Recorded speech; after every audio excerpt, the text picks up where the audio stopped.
তিন দিনের ছুটির ফাঁদে দেশ, ঢাকা ছাড়ছেন অনেকে, ফেরিঘাটে যাত্রী চাপ, যানবাহনে দীর্ঘ সারি। রংপুরে আবারও মাথা চাড়া দিয়েছে ২৬ দিনের ডাক্তার তৈরির কারখানা, প্রতারণার জাল ছড়িয়েছে সারা দেশে, হাতিয়ে নিয়েছে কোটি কোটি টাকা। সীমানা পিলারে নদী রক্ষা না দখল, রাজধানীর সদরঘাটে নদীর ২০ ফুট জায়গা না ছাড়ার অভিযোগ, ছাড় না দেওয়ার হুঁশিয়ারি বিআইডব্লিউটি এর। এবং মহাকাশজয়ে আরেক ধাপ এগিয়ে গেল যুক্তরাষ্ট্র, মঙ্গল গ্রহে নাসার রোবট যানের সফল অবতরণ, ৭ মাসে পাড়ি দিল ৪৭ কোটি মাইল।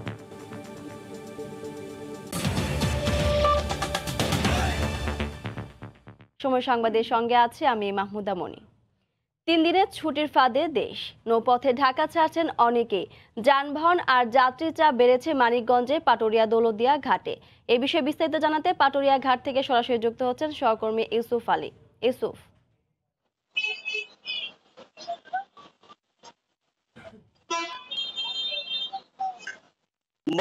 পাটুরিয়া দৌলতদিয়া নোটে কিন্তু আসলে এই মুহূর্তে যেদিকেই তাকানো যাচ্ছে শুধু যানবাহন আর যানবাহন। তো ঘাট কর্তৃপক্ষ যেটা বলছে সেটা হচ্ছে আসলে ৩ দিন ছুটি শুরু হয়েছে।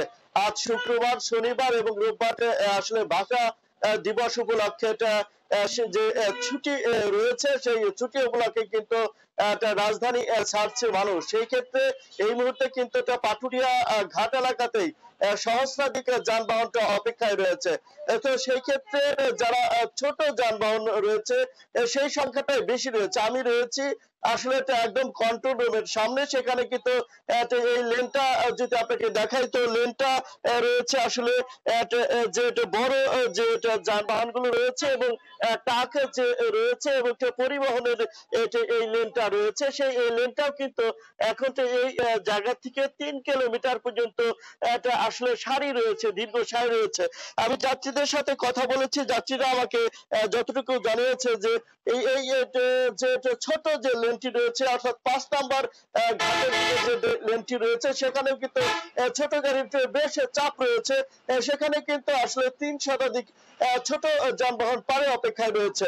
তবে ছোট যে বাইক ধরনের যে যানবাহনগুলো রয়েছে যেমন ট্রলি, ট্রাক, এগুলো কিন্তু বেশ হয়েছে।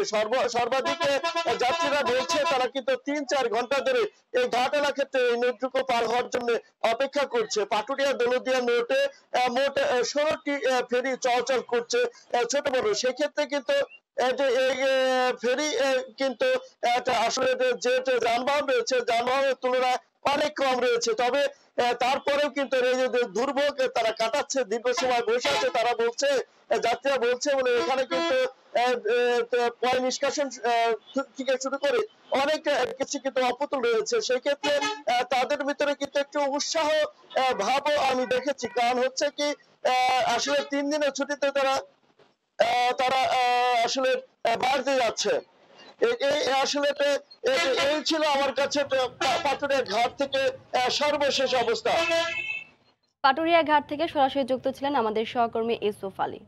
সময় সংবাদে খবর প্রচারের পর ২০১৮ সালে ১০,১০০ টাকায় ২৬ দিনে ডাক্তার তৈরির সেই কারখানা সিলগালা করে বন্ধ করে দিয়েছিল রংপুর জেলা প্রশাসন।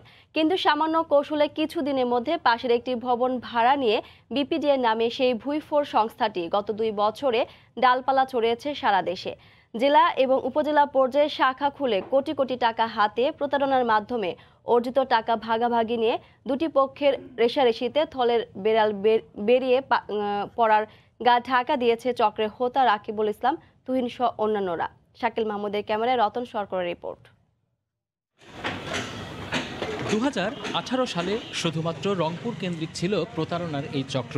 নামের সঙ্গে ডাক্তার লেখা যাবে এই প্রলোভন দিয়ে ২৬ দিনের ট্রেনিং শেষে সার্টিফিকেট বাণিজ্য করে ১২০০ জনের কাছ থেকে কোটি টাকা হাতিয়ে নেয়ার অভিযোগ ওঠায় সিভিল সার্জনের লিখিত অভিযোগে অবৈধ প্রতিষ্ঠানটি সিলগালা করে দেয় জেলা প্রশাসন। কিন্তু কিছুদিনের মধ্যেই পাশের একটি ভবনে কার্যক্রম শুরুই শুধু নয়, দেশব্যাপী প্রতারণার জাল ছড়িয়ে দেন রাকিবুল ইসলাম তুহিন। ঢাকা, চট্টগ্রাম, খুলনা, রাজশাহী সহ বিভিন্ন জেলা ও উপজেলা পর্যায়ে বাংলাদেশ প্যারামেডিক্যাল ডাক্তার অ্যাসোসিয়েশন বিপিডিএ নামে শাখা খুলে কোটি কোটি টাকা হাতিয়ে নেয় তার চক্র। কিন্তু টাকার ভাগাভাগি নিয়ে দুই পক্ষের মতবিরোধ দেখা দিলে সামাজিক যোগাযোগ মাধ্যমে নিজেদের গোমর ফাঁস করে দেন এর সভাপতি ডাক্তার RM রনি। এই সংগঠনের লাইসেন্স রেজিস্ট্রেশন নিয়েছে এই বাবদ 5 কোটি টাকার বিনিময়ে এবং দলীয় কর্মীদের কাছ থেকে সে টাকা হাতিয়ে নিয়েছে। মহাসচিব রাকিবুল ইসলাম তুহিনের সঙ্গে ফোনে যোগাযোগ করা হলে এ নিয়ে তিনি কথা বলবেন না বলে জানিয়ে দেন। আমি আপনার সাথে বিষয়টা নিয়ে আপনি টোটাল বিষয়টা অফিসিয়ালি দেখেন, আমি এই বিষয়ে কথা বলতে চাচ্ছি না ভাই। জনস্বাস্থ্যের জন্য হুমকি হওয়া সত্ত্বেও আবারও সাইনবোর্ড ঝুলিয়ে প্রতারণার জাল বিস্তার করায় উদ্বিগ্ন সংশ্লিষ্টরা। MBBS ডিগ্রির নিচে কেউই ডাক্তার পরিচয় দিতে পারে না, পারার কথাও না।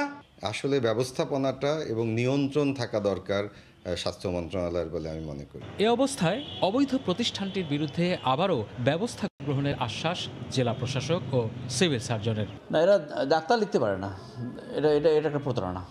যারা সাধারণ জনগণ তাদের জন্য এটা একটা ঝুঁকির বিষয়, সেজন্য এটা আমরা অবশ্যই দ্রুত ব্যবস্থা নেব। সরকারের বিভিন্ন গুরুত্বপূর্ণ কর্তা ব্যক্তির নাম ও ছবি ব্যবহার করে অবৈধ প্রতিষ্ঠানটি 8টি বিভাগে 35টি জেলায় ও 60টির বেশি উপজেলায় 100টির বেশি শাখা খুলে প্রতারণা করার অভিযোগ করেছেন সংগঠনটির খোদ সভাপতি। রতন সরকার, সময় সংবাদ, রংপুর। ঢাকার চারপাশে নদী দখলমুক্তি অভিযানের মধ্যে তীর রক্ষায় সীমানা পিলার বসানো নিয়ে প্রশ্ন উঠেছে। সদরঘাট এলাকার শ্যামবাজারে নদীর 20 ফুট জায়গা না ছেড়ে স্থায়ী সীমানা পিলার বসানোর এমন অভিযোগ উঠেছে BIWT এর সার্ভেয়ারদের বিরুদ্ধে। এদিকে উচ্ছেদ অভিযানের মধ্যে ফের নদী দখল করে ইটভাটা ও নদী ভরাটের প্রমাণ মিলেছে তুরাগের সাভার অংশে। BIWT এর চেয়ারম্যান বলছেন, সীমানা পিলার নিয়ে কোনো অনিয়ম হলে কাউকে ছাড় দেওয়া হবে না। মাহমুদ রাকিবের রিপোর্ট। সদরঘাটের পাশেই শ্যামবাজারের ফরাসগঞ্জে উচ্ছেদ অভিযানের আগে এখানে স্থায়ী সীমানা পিলার বসানো হয়, কিন্তু উচ্ছেদ অভিযানে এসে আরও 20 থেকে 25 ফুট ভিতরে গিয়ে নতুন করে ওই জায়গা পর্যন্ত সীমানা চিহ্নিত করা হয় এবং এই 7তলা ভবনটিও আরও 20 থেকে 25 ফুট ভিতরে গিয়ে নতুন করে পুনঃচিহ্নিতকরণ করা হয়। নতুন দাগে গত 15ই ফেব্রুয়ারি ওই ভবনে উচ্ছেদ চালায় BIWT এর ঢাকা বন্দর কর্তৃপক্ষ। গুড়িয়ে দেওয়া হয় স্থায়ী সীমানা পিলার থেকে আরও প্রায় 20 ফুট বাইরের অংশ। উচ্ছেদের নেতৃত্বে থাকা কর্মকর্তা সেদিন জানান, সার্ভেয়ার ও ঠিকাদাররা নদী থেকে 56 ফুটের পরিবর্তে ভুল করে 20 ফুট কম দূরত্বে সীমানা পিলার বসিয়েছে। পূর্ব পাশে হলে দুটি সীমানা পিলার রয়েছে, সেখানে প্রথম সীমানা পিলারের পরে 56 ফিট পরে আরেকটা সীমানা পিলার বসবে। সেই জায়গাটা আমরা অ্যালাইনমেন্ট দিয়ে এসেছি। ঢাকার চারিদিকে সীমানা পিলার হচ্ছে, সেখানে সামান্য ভুল ত্রুটি কন্ট্রাক্টররা করতেই পারে। মহানগর জরিপের ম্যাপে এ বক্তব্যের প্রমাণও মেলে। অবশ্য সীমানা নির্ধারণ ও পিলার বসানো প্রকল্পের নির্বাহী প্রকৌশলী ভুল স্বীকার করতে নারাজ। কিছুটা অবাক করে তিনি দাবি করলেন, লোকালয়ের পিলারটি সঠিক জায়গাতেই বসেছে, বরং নদীর জায়গা আরও কমবে। আমরা চেক দিয়ে দেখেছি আমাদের পিলারের অবস্থান সঠিক আছে। এখানে তাৎক্ষণিক ফিল্ডে যারা উপস্থিত থেকে এটা মেজারমেন্ট করছে তাদের ভুল বোঝাবুঝি। কান্ট্রি সাইড পিলার থেকে রিভার সাইডে একটা পিলার আসছে, দুইটা পিলারের মাঝখানে গ্যাপ 56 ফিট। এই 56 ফিট গ্যাপে যদি আমি পিলারটা দিতে যাই, সেক্ষেত্রে পিলারটি রাস্তার মাঝখানে পড়বে, ফলে যাতায়াতের জন্য বিঘ্ন ঘটবে। সার্ভেয়ার আর ঢাকা বন্দর কর্তৃপক্ষের এমন রশি টানাটানিতে ক্ষুব্ধ ক্ষতিগ্রস্তরা। পিলার দিছে এক জায়গায়, বাংছে আরও ভিতরে। ওই হিসাবে বলতে গেলে পিলার আলা 2 নম্বরই করছে। আর যদি এই পিলার ঠিক থাকে তাহলে ম্যাজিস্ট্রেটের ভুল আছে, কারো না কারো 2 নম্বরই আছে এর ভিতরে। শ্যামবাজারে যখন এই দুরবস্থা, তখন রাজধানীর বসিলা ও ঢাকা উদ্যানের অপর পাশ সাভার অংশে গিয়ে দেখা যায় স্থায়ী সীমানা পিলারের মধ্যে নদী দখল করে চলছে ইটভাটার ব্যবসা। পাশে আবার নতুন করে চলছে বালু ভরাটের কাজও। অনিয়মের চিত্র সংস্থাটির চেয়ারম্যানের নজরে আনলে তিনি ব্যবস্থা নেওয়ার আশ্বাস দেন। ম্যাপ নিয়ে যাচাই বাছাই করেই পিলারগুলো বসিয়েছে, তো এর মধ্যে যদি কোনো ভুল হয়ে থাকে তাদের অবশ্যই আমরা তদন্ত করে দেখব এবং ব্যবস্থা নেব। সাভার প্রান্তে এবং কেরানীগঞ্জ প্রান্তে যে সমস্ত জায়গায় আমাদের সমস্যা ছিল সেগুলো চিহ্নিত করে ফেলেছি। পর্যায়ক্রমে প্রত্যেকটা জায়গাতেই উচ্ছেদ করব। 2022-এর জুনের মধ্যে ঢাকার চারপাশের নদী তীরে স্থায়ী সীমানা পিলার বসানোর কাজ শেষ হবার কথা। মাহমুদ রাকিব, সময় সংবাদ, ঢাকা। অসহায় মানুষের সহায় রোগী কল্যাণ সমিতি। চিকিৎসার জন্য নিঃস্ব হওয়া মানুষের শেষ ভরসা স্থল চট্টগ্রাম মেডিকেলের মানবিক প্রতিষ্ঠানটি। বিনা পয়সায় চিকিৎসা সামগ্রী নিতে প্রতিদিন ভিড় করছেন শত শত মানুষ। সরকারি সহায়তার পাশাপাশি ধনাঢ্য ব্যক্তিদের আর্থিক সহায়তায় চলছে সমাজসেবা অধিদপ্তরের আওতাধীন রোগী কল্যাণ সমিতি। নূর জামাল আতিকের ক্যামেরায় শফিকুল আলমের প্রতিবেদন। রুমা আক্তার 2 মাস আগে ক্যান্সার আক্রান্ত হয়ে মেয়েকে চট্টগ্রাম মেডিকেলে ভর্তি করেন। এই জটিল রোগে চিকিৎসা করাতে গিয়ে শেষ সম্বলটুকু হারিয়েছেন। তার এই দুঃসময়ে পাশে দাঁড়িয়েছে রোগী কল্যাণ সমিতি, দিচ্ছেন চিকিৎসা সহায়তা। ওরা বলছে যে মানে যতটুকু পারে আমাদেরকে সহযোগিতা করবে আমার মেয়ের চিকিৎসার জন্য। আমি আমার মেয়ের চিকিৎসা সহযোগিতার জন্য আসছি, টাকা পয়সা আর্থিক অবস্থা ভালো নাই জন্য। রুমার মতো শত শত দুস্থ ও অসহায় মানুষের শেষ ভরসার স্থান মেডিকেলের রোগী কল্যাণ সমিতি। প্রতিদিন কয়েকশো মানুষ বিনা পয়সায় পাচ্ছেন ওষুধ সহ নানা চিকিৎসা সেবা। ডায়ালিসিসের টাকাগুলো এখান থেকে নিয়ে যাই, এখানে সেকেন্ড মাধ্যমে ওগুলো দিয়ে আমি চিকিৎসা চালাই। আমার মেয়ের বয়স 15 বছর, ওর টাইফয়েড জ্বরের থেকে ব্রেনের সমস্যা। আল্লাহ দিলে এখান থেকে অনেক সুযোগ সুবিধা পাইছি। প্রতিষ্ঠানটি করোনাকালে 1 কোটি টাকা মূল্যের অক্সিজেন ও পিপিই সহ নানা চিকিৎসা সামগ্রী দিয়েছে হাসপাতালে। হৃদরোগ বিভাগে স্থাপন করেছে 15 শয্যার পূর্ণাঙ্গ বেড। এই মানুষের সেবা দেওয়া, এই মানুষের সাহায্য সহযোগিতা করা, আমি মনে করি যে দুনিয়ার মধ্যে সবচেয়ে সাহায্য এটা উত্তম সেবা। এজন্য আমি এইটাকে আমার প্রফেশনের মানে পেশা এবং নেশার মতো আমি এটা। সমাজসেবা অধিদপ্তরের আওতাধীন প্রতিষ্ঠানটি মূলত চলে সরকারি অনুদান, ব্যক্তি ও প্রতিষ্ঠানের দান এবং জাকাত ফান্ডের টাকায়। সবচেয়ে বেশি যেটা দেখা যায় সেটা হলো গরিব রোগীদের সহায়তা করা। এর বাইরেও কিন্তু রোগী কল্যাণ সমিতি এখানে সব ধরনের রোগীকেই সহায়তা করে, যার যেটা প্রয়োজন। রোগী কল্যাণ সমিতি এ পর্যন্ত 3 লাখ মানুষকে চিকিৎসা সেবা দিয়েছে। শফিকুল আলম, সময় সংবাদ, চট্টগ্রাম। মাওয়া মৎস্য আড়তে পদ্মার ইলিশে ভরপুর। শীত মৌসুম শেষ হওয়ায় চাহিদা বেড়েছে পদ্মার ইলিশের। সরবরাহের তুলনায় ক্রেতা বেশি থাকায় ইলিশের চড়া দাম হাঁকা হচ্ছে। বড় আকারের ইলিশ বিক্রি হচ্ছে কেজিতে 1100 টাকা পর্যন্ত। ভোরের হাকডাক মুন্সিগঞ্জের মাওয়া ইলিশ আড়তে। ভোরের তাজা ইলিশের সয়লাভ আড়তগুলো। ইলিশের হাটে ফরমালিন মুক্ত পদ্মার তাজা মাছের জন্য ক্রেতা বিক্রেতাদের ভিড় থাকে সবসময়। তবে সরবরাহের তুলনায় ক্রেতা বেশি থাকায় ইলিশের দাম চওড়া। মানুষের চাহিদা বেশি, মাছ হচ্ছে কম, দাম একটু বেশি। 800 থেকে 850 টাকা কেজি, আজকে আপনার 900 থেকে 950 টাকা কেজি। তবে মাছ যেরকম দাম তেরকম। ব্যবসায়ীরা বলছেন ইলিশের উৎপাদন বিঘ্নিত হচ্ছে কারেন্ট জালে। 2 ঘন্টায় হাটে প্রায় কোটি টাকার মাছ বিক্রি হয়, কিন্তু অর্ধ শতাব্দী প্রাচীন আড়তটির সংস্কার না হওয়ায় ক্ষোভ আড়তদারদের।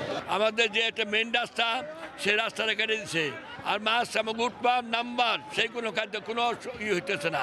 হাটে এখন ঝাঁকে ঝাঁকে নতুন ইলিশ আসতে শুরু করেছে। বড় ইলিশ কেজি প্রতি 1000 থেকে 1100 টাকা, আর 700 থেকে 800 গ্রামের মাছ 700 থেকে 800 টাকায় বিক্রি হয়। 30 জুন পর্যন্ত 25 সেন্টিমিটারের ছোট ইলিশ নিষিদ্ধ করেছে সরকার। সময় সংবাদ, মুন্সিগঞ্জ। অমর 21শে ফেব্রুয়ারি সহ সাপ্তাহিক ছুটি মিলিয়ে বিশ্বের দীর্ঘতম সমুদ্র সৈকত কক্সবাজারে দর্শনার্থীদের ঢল। এই মুহূর্তে সৈকতে সুগন্ধা পয়েন্টে আছেন সহকর্মী সুজাউদ্দিন রুবেল। সরাসরি চলে যাচ্ছি তার কাছে। রুবেল, টানা ছুটিতে কক্সবাজার সমুদ্র সৈকতে যেন মানুষের ঢল নেমেছে।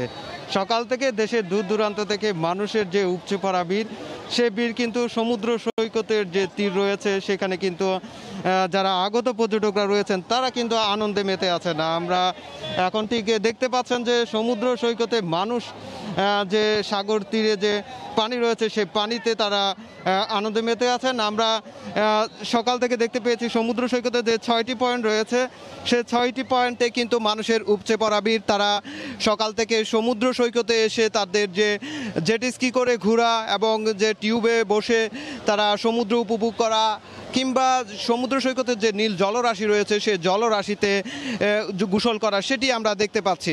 তবে যে সমুদ্র সৈকতের যে দৃশ্য, সে অপর দৃশ্য কিন্তু আছে সমুদ্র সৈকতের যে হোটেল মুটেল যে স্পটগুলো রয়েছে, হোটেল মুটেল জুনে, সেখানে কিন্তু আমরা দেখতে পেয়েছি অনেক পর্যটক কিন্তু এখন তারা হোটেলের অপেক্ষায় আছেন, যারা হোটেল পাচ্ছেন না।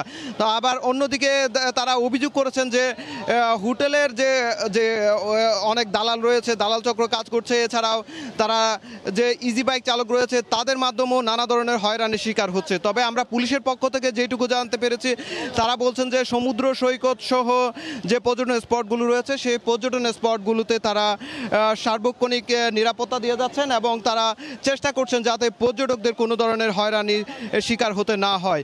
তবে আমরা যে করোনা পরিস্থিতি চলছে সেই করোনা পরিস্থিতির মাঝেও কিন্তু আমরা দেখছি কোনো স্বাস্থ্যবিধি বালাই নেই, তারা দেদার চেয়ে আনন্দ করছে। আমরা অনেক পর্যটকের সাথে কথা বলেছিলাম, তারা বলছেন যে সাপ্তাহিক শুক্র শনি যে 2 দিন ছুটি, এছাড়াও যে 21শে ফেব্রুয়ারি যে সরকারি ছুটি রয়েছে, এই টানা 3 দিনের ছুটিতে তারা কক্সবাজার ছুটে এসেছেন। তারা যে বলছেন যে দীর্ঘ সময় তারা গৃহবন্দী ছিলেন কিংবা নানা ধরনের সমস্যায় ছিলেন করোনার কারণে, সেই যে দুঃসময় সেই দুঃসময়টাকে কাটিয়ে তারা এখন কক্সবাজার থেকে নতুন করে শুরু করার জন্য ছুটে এসেছেন বলে আমাদেরকে জানিয়েছেন। তবে আমরা এখানে দেখতে পাচ্ছি সমুদ্র সৈকতের যে চারপাশে যে সমুদ্র সৈকতে যে গোসল করছেন তাদের নিরাপত্তায় আমরা দেখেছি সকাল থেকে এখানে ট্যুরিস্ট পুলিশ তাদের বিচ বাইক রয়েছে, সেই বিচ বাইক যুগে টহল দিচ্ছেন। আর হোটেল মালিকরা আমরা জানিয়েছে এই যে টানা 3 দিনের ছুটিতে প্রায় 4 থেকে 5 লাখ পর্যটক আগমন ঘটবে। তো এই ছিল আমার কাছে কক্সবাজার সমুদ্র সৈকত থেকে সবশেষ। কক্সবাজার সৈকতের সুগন্ধা পয়েন্ট থেকে আমাদের সাথে সরাসরি যুক্ত ছিলেন সহকর্মী সুজাউদ্দিন রুবেল। ঐতিহাসিক সাফল্য অর্জন করল মার্কিন মহাকাশ গবেষণা সংস্থা নাসা। মঙ্গল গ্রহে সফল অবতরণ করছে নাসার মহাকাশযান পারসিভিয়ারেন্স রোভার। কোনো ধরনের জটিলতা ছাড়াই বাংলাদেশ সময় রাত 3টায় মঙ্গল গ্রহের পৃষ্ঠে অবতরণ করে রোভারটি। 6 চাকার এই স্বয়ংক্রিয় যানটি পৃথিবী থেকে 47 কোটি মাইল পথের যাত্রা শুরু করেছিল 7 মাস আগে। বাংলাদেশ সময় বৃহস্পতিবার রাত 3টায় প্রথমবারের মতো মঙ্গল গ্রহের মাটি স্পর্শ করে মার্কিন মহাকাশ গবেষণা সংস্থা নাসার স্বপ্নের মঙ্গলযান পারসিভিয়ারেন্স। দীর্ঘ 7 মাসের যাত্রার পর মঙ্গল গ্রহে অবতরণ করে এটি। রোভারটির সফল অবতরণের পরপরই উল্লাসে ফেটে পড়েন ক্যালিফোর্নিয়ার পাসাডিনার গবেষণা কেন্দ্রের প্রকৌশলীরা। 6 চাকার মহাকাশ যানটিতে রয়েছে একটি ল্যান্ডার ভিশন সিস্টেম, রয়েছে terrain relative navigation, real time ছবি তুলে রাখার স্বয়ংক্রিয় যন্ত্র। মঙ্গলে প্রাণের অস্তিত্ব রয়েছে কিনা তা খতিয়ে দেখবে এটি। এছাড়া মঙ্গলের মাটিতে কি উপাদান রয়েছে তা নিয়ে গবেষণা চালাবে পারসিভিয়ারেন্স রোভার। এজন্য মহাকাশ যানটিতে রয়েছে বিশেষ যন্ত্র যার নাম ম্যাক্সি। এই যন্ত্রের সাহায্যে মঙ্গলের বায়ুমণ্ডলে অক্সিজেন তৈরি করা যাবে বলে জানান নাসার বিজ্ঞানীরা। মঙ্গল গ্রহে নভোযান অবতরণের এখন পর্যন্ত 14 বার চেষ্টা চালানো হয়েছে, যার মধ্যে সফল হয়েছে 8টি, আর এর সবগুলোই ছিল যুক্তরাষ্ট্রের। তবে 1999 সালে একবার নাসার মঙ্গল মিশন ব্যর্থ হয়েছিল। রবিউল ইসলাম আওলাদ, সময় সংবাদ। পাহাড়পুর বৌদ্ধ বিহার আজও পর্যটকদের কাছে বিস্ময়কর এক স্থাপনা। 1250 বছর আগে প্রযুক্তিহীন সেই যুগে নিখুঁত কাঠামোতে গড়ে তোলা ইট পাথরের অবকাঠামোটি দেখতে আসেন অনেক দেশি বিদেশি নাগরিক। আগতদের জন্য তেমন সুযোগ সুবিধা নেই বলে মন্তব্য দর্শনার্থীদের। নওগাঁ থেকে এমআর রকের রিপোর্ট। নওগাঁর পাহাড়পুরে 75 একর এলাকা জুড়ে প্রত্ন নিদর্শন এশিয়ার বৃহত্তম বৌদ্ধমঠ সোমপুর বিহার। ঐতিহাসিকদের মতে পাল বংশের দ্বিতীয় রাজা ধর্মপাল 8ম শতাব্দীর শেষের দিকে এই বৌদ্ধ বিহারটি প্রতিষ্ঠা করেন। প্রায় 300 বছর ধরে এটি বৌদ্ধদের অন্যতম ধর্মীয় কেন্দ্র হিসাবে ছিল। তখন তিব্বত, চীন, মিয়ানমার, মালয়েশিয়া, ইন্দোনেশিয়া সহ বিভিন্ন দেশের বৌদ্ধরা ধর্মচর্চা ও ধর্মীয় জ্ঞান লাভের জন্য এখানে আসতেন। খ্রিস্টীয় 10ম শতকে এই বিহারের আচার্য ছিলেন মুন্সিগঞ্জের অতীশ দীপঙ্কর শ্রীজ্ঞান। যুগে যুগে পাল আমলের এই অনন্য নিদর্শন মানুষের কাছে হয়ে রয়েছে রহস্যের আধার। বিহারের মূল স্থাপত্য দেখার আগে দর্শনার্থীদের নজর কাড়ে প্রধান ফটকের দৃষ্টিনন্দন বাগান। উৎসব বা ছুটির দিনগুলোতে এই বিহার দেখতে ঢল বাড়ে দর্শনার্থীদের। আমাদের দেশে এরকম একটা সংস্কৃতিমূলক জিনিস আছে, একটি টুরিস্ট প্লেস, সবাই ঘুরতে আসে, অনেক ভালো লাগে। সেরকম কোনো রেস্টুরেন্ট নাই বা কোনো গেস্ট হাউস নাই এখানে। ট্যুরিজম বোর্ডের শীর্ষ কর্মকর্তা জানালেন, পর্যটকদের বাড়তি সেবা নিশ্চিতে বেশ কিছু প্রকল্প হাতে নেওয়া হয়েছে। আমরা আশা করি যে আমাদের এই পাহাড়পুরকে কেন্দ্র করে আমাদের দেশে আন্তর্জাতিক পর্যটকের সংখ্যা অনেক গুণে বাড়তে পারে। এমআর রকি, সময় সংবাদ, নওগাঁ। এই পর্যায়ে শীর্ষ সংবাদ জানিয়ে দিচ্ছি আরেকবার। 3 দিনের ছুটির ফাঁদে দেশ, ঢাকা ছাড়ছেন অনেকে, ফেরিঘাটে যাত্রী চাপ, যানবাহনের দীর্ঘ সারি। এবং সীমানা পিলারে নদী রক্ষা না দখল, রাজধানীর সদরঘাটে নদীর 20 ফুট জায়গা না ছাড়ার অভিযোগ, ছাড় না দেওয়ার হুঁশিয়ারি বিআইডব্লিউটি এর। এই ছিল এখনকার মতো, সঙ্গে থাকুন সময়।